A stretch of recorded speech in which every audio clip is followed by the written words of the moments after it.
Hi, welcome back to my channel, Beautiful Minutia. If you're new here, my name is Tiffany, and today I wanted to take a second to chat with you about DNFs. So, I am typically not a huge DNFer, but when I do DNF a book, I very rarely discuss it on my channel. I don't talk about them in wrap-ups, and a lot of times I don't even mention them at all. I tend to only really want to give my thoughts on books that I've finished. So I thought it would be fun as we are approaching the halfway point of the year that I can chat with you about the books that I just decided not to finish. Some of these books I didn't finish because it felt like the wrong time. Some of these books I didn't finish because I genuinely wasn't enjoying them, or maybe they weren't what I thought they were going to be coming in. So I don't think I feel like any of these are objectively bad books. They just kind of weren't working for me. So at this point in the year, I have DNF'd 7 books. I was averaging 1 DNF a month until I hit May, and then it was 3 DNFs. So I'm on the upward trajectory. So we'll see what the second half of this year looks like. I'm just going to kind of go in order of when I DNF'd them, although my first 2 books are actually nonfictions, which is kind of why I've had less of a nonfiction kind of a year, is because I tried several and DNF'd them. The first one is How to Keep House While Drowning, and I love listening in January to some kind of like book that motivates me to clean, because it's like the start of a new year and it's after Christmas and you have influx of all kinds of stuff and gifts and those kinds of things, and you're just ready to kind of like hit reset. January usually ends up being a slower month of the year for my family. Usually January and February both.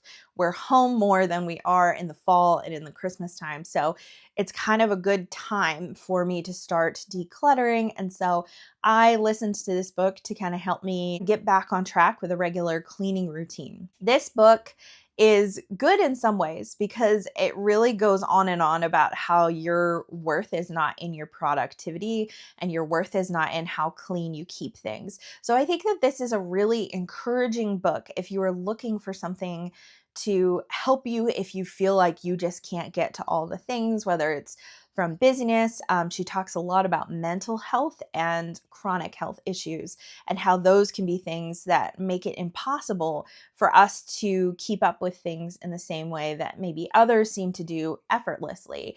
And so I feel like this is a great book if you're feeling judged or if you're feeling like overwhelmed, but I was looking for something that was going to be more practical, and this book was not that. This book is written by a therapist with lots of kind of therapy speak in it, and it was just absolutely not what I was looking for. I think the audiobook was very short, like maybe 3 hours or something, and I got about halfway through it and I'm like, I should just finish it because it's so short, and then I was like, but I don't like it.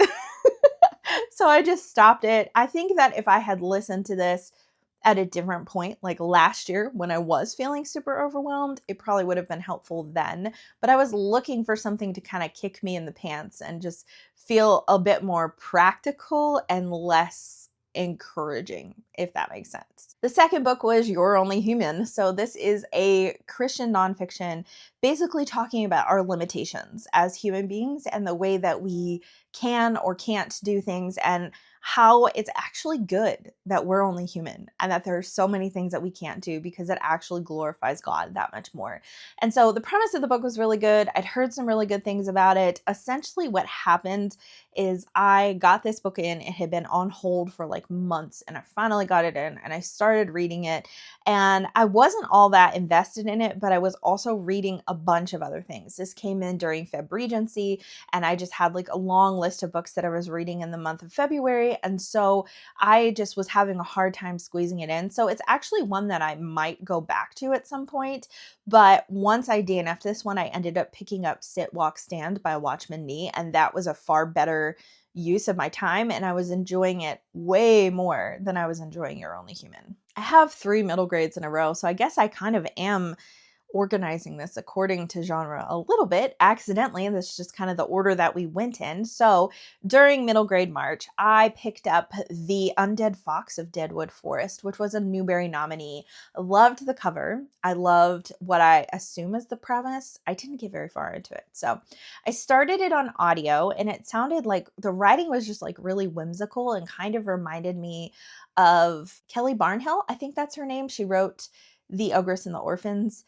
And she also wrote another one, like The Girl Who Drank the Moon or something like that. Haven't read that one. But The Ogress and the Orphans was just very, very whimsical, very fairy tale-like, very author breaking the fourth wall and talking to their audience and telling the story in that way. So it feels like someone's sitting down and telling a story to you. And so I really liked the writing style. This is about a fox who is dead, undead, and he, I think, kind of becomes almost like this ferryman for animal souls to like pass over, is kind of what I think the premise is. It's where it seemed to be going. However, we describe this fox and he got run over, I think. And so he still has these things on his body from the way in which he died. And so there's just like some kind of gross ways he's described, particularly how he's missing an eye. And they just kind of go on and on about that and said, if this grosses you out, I'm sorry, reader, but it won't get better. It will actually get worse. And I was like, you know what? I think I'm done. I don't think it's like a bad book by any means. In fact, I think it's one I could have enjoyed if we hadn't delved into the eyeball thing, because that happens to be something that just grosses me out. I just cannot deal with eye stuff, and I have never been able to, even as a small child. I don't know if you ever were on the playground with kids who would do the thing where they'd like flip their eyelids like inside out or whatever. I was horrified by that, and it didn't take long for people to figure that out and tease me like that, and I would literally run away screaming every single time. Like, I can't deal with it. I have never even tried to put contacts in. I have had glasses since I was 7 years old, and at no point in my teenage or adult years have I ever tried contacts because I don't want to touch my own eyeball. That being said, this book wasn't for me as a result. But it's too bad because the writing was really whimsical and it seemed like it was going to actually be like a really cute story. The next two that I DNF'd are books that I was doing as research because I am teaching a class to elementary school students this fall. I'm teaching high school too, but the elementary school class I'm teaching is like a literature/creative writing class. And so I'm going to be using the Brave Writer curriculum. If you're a homeschooler, you might have heard of that. If you're not homeschooling, you probably haven't. Essentially, what this curriculum does is you read books and then we take passages from the books and the kids will copy out those passages to work on their handwriting, to work on spelling, to work on punctuation, placements of things like that. And then you teach grammar and literary devices from the passages that the kids are copying. So it's a really great curriculum, really gentle, really fun, has lots of great elements. And I have a bunch of the guides because I used it with Claire until I think 8th grade, actually. I think until last year we were using this consistently as our language arts curriculum. And I love it so much, but they have some new guides that are out. So I was looking through the guides I had, and then I was reading or trying out a couple of books for newer guides to see if those would be good options for historical fiction. One of those was Clayton Bird Goes Underground, and this is the story of a young Black boy whose grandfather passes away at the beginning of this book, and they would sing the blues together, and he wants to be able to do more musically, and that was something his grandfather and him connected on. And so it wasn't a bad book. I just wasn't invested, and I was feeling like, okay, this is not as historical as I thought it was going to be. Like, it's set in the past, but it doesn't really have, at least at the point I got to, it didn't have very strong historical elements. And so I was just kind of like, I don't know. I feel like there are other options that might work better for this. And so I ended up DNFing it. The second one was Loyalty by Avi, which takes place during the Revolutionary War. Definitely very much a historical setting. So it starts really kind of, I almost want to say horrifically. So this is a class that I'm teaching to younger elementary students. So that's why I was like, this is not going to work, because we start with this family of this boy, and his family are loyalists to the king.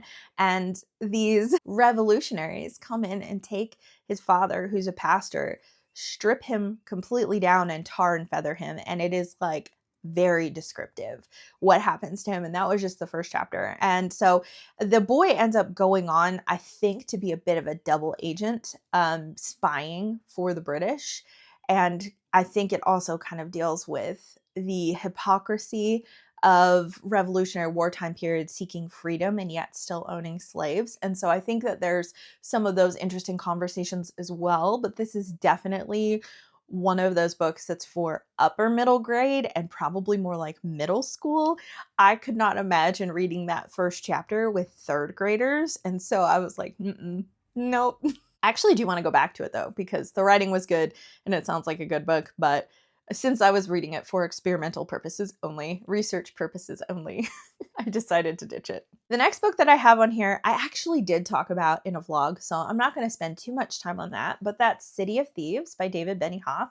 This is a book that was in my TBR scratch-off vlog, so you might have seen that. If not, I'll link it. You can hear my more in-depth thoughts there, but essentially I have these TBR scratch-off cards that I put in my book journal, which I actually have sitting right here in my lap because it's where I wrote down all of my DNFs. So you can see them here. So you write one of the books on there, and then you put this scratch off sticker over it. And so I scratched off a couple of those in that vlog and read them. Hilariously enough, they were both Russian themed books, which was, I don't even know how I accidentally scratched off two that fit in the same genre. But anyways, I ended up starting City of Thieves, which is a YA historical fiction and takes place during World War II and follows these two unlikely friends. I guess I think they become friends. They're not at the beginning of the book. One of them is a deserter from the army, and then the other one got arrested because he was found looting a German soldier's body. And so that's kind of, they get thrown into jail and then get asked by the person who is in charge, the mayor or whatever. His daughter's getting married and he wants to make her a cake, and people are starving. Like, no one has any food. And he's like, I want you to find me a dozen eggs so we can make this cake. That's kind of the crux of the story. And so I started reading this, and the writing is really, really good, but it's very inappropriate for most of it. Like, I didn't even get that far in this book. I had been warned by a couple of people that they either had a hard time finishing this book or they DNF'd it really early on, because there is just a lot of sexual content. And so some of it is at the point I had gotten to, there hadn't even been any actual like intimate scenes yet. We're just very much in the head of teenage boys, and all they're thinking about when they see any girl is, and I don't want to be in the head of a teenage boy. And I might have continued if I had known we kind of like moved on from that, but I had only been assured by so many people that it just continued to get worse. And it's not like there's like a scene that you can skip. It's on every page pretty much, the way that they're thinking about women and all that kind of stuff. And I just figured I was just not going to finish it. And the last one that's on here actually was a reread. I picked up Snow White with Red Hair, which is a manga series that has then also been turned into an anime. And so I read volume 1 a couple of years ago because I was looking for some manga series, and I didn't really enjoy it. I felt like it was really disjointed. I felt like the art was not great, in that it would, like, the action scenes, you'd be like really zoomed in on like one section, and so it was kind of hard to tell what was happening, and I didn't really enjoy it. I didn't think that the storyline was all that interesting, but I was attempting to reread it so that way then I could pass it on to my daughter and see, like, let her read it, but I wanted to see if it was okay first. I knew that the first volume was, but there's a lot of them at this point, and I just couldn't do it. I was like, I hate this. Like, normally I can knock out a manga volume in one sitting, and I tried several sittings and I was just like, I'm not enjoying this at all. And the first time I read it, I think I gave it 2 or 2.5 stars. So I should have known it. So I went on and instead read reviews and found out that, like, at least the first like 10 volumes or so are completely appropriate for her age range. And so I just went ahead and just let her read them. I let her read the first 3 volumes. You probably saw my haul video that I already posted and that we have a bunch of them now. We're missing like the middle section of volumes, but we have a lot of them because our library just decided to get rid of them because people weren't reading them. But I just wasn't a fan. So maybe the series gets better, but I don't have to read it. I have other series that I'm reading instead and enjoying a lot more. So I was like, why, if I can go on and just read and see what people think about this, why am I forcing myself to try to read this? So I ended up DNFing it. Anyways, those are all the books that I have DNF'd so far this year. Would love to hear from you in the comments down below. If there's any of these books that you have read and loved and you think I should give them another try, would love to hear your thoughts on that. Like I said, I don't think that any of these are actually bad books at all. They just weren't working for me for various reasons. Some of them I would like to revisit. You're Only Human is one that I would like to go back to. I don't know that I actually, oh, and Loyalty. I don't know that I care about going back to the rest of them, but feel free to make your case if you'd like to. I would also love to hear if you are a DNFer or not. I'm not a very frequent DNFer, but I'm trying to be more free with that because I really wanted to re-find joy in reading this year and not have it be as strict and structured as I've been in years past. And so far that's going really well. There's been a couple of books that I have made myself finish and wished I hadn't. But overall, I have really been much more free and DNFing books that I don't have previous commitments for. They're not for a book club. They're not for a buddy read. And so I've definitely been more free in the things that I'm mood reading with DNFing. So that has been a really good thing. If you've DNF'd any books lately, feel free to share those in the comments with me as well. Thank you so much for watching. If you like this video, please hit like and also subscribe so you can continue to see more bookish content from me. And I will see you again next time.